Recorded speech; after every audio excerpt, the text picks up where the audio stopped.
Dans les années 1980, Isabelle Huppert a vécu une courte idylle avec le producteur Daniel Toscan du Plantier. Quelques années plus tard, l'homme a refait sa vie avec une jeune femme prénommée Sophie retrouvée sauvagement assassinée le 23 décembre 1996. Découverte gisant sur le sol avec le visage violenté à coups de parpaing, la victime âgée de 38 ans à l'époque se trouvait en Irlande à une cinquantaine de mètres de la maison secondaire que le couple avait achetée 5 ans auparavant. Très vite, le journaliste Ian Bailey a été accusé du meurtre de la jeune femme. Seul hic, aucun indice matériel ne permet de l'incriminer.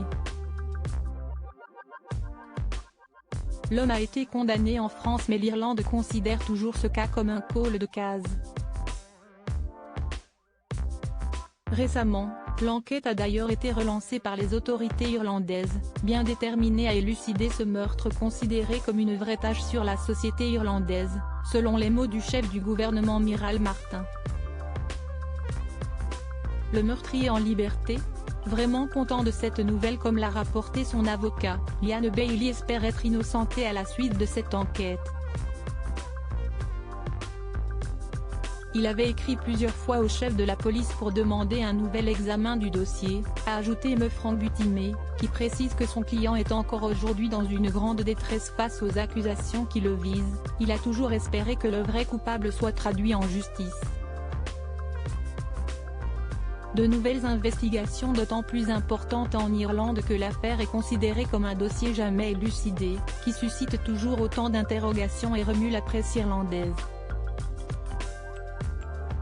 L'enquête n'a pourtant jamais été officiellement refermée par les autorités locales, malgré des investigations de plus en plus rares au fil des ans, a également rapporté BFM TV.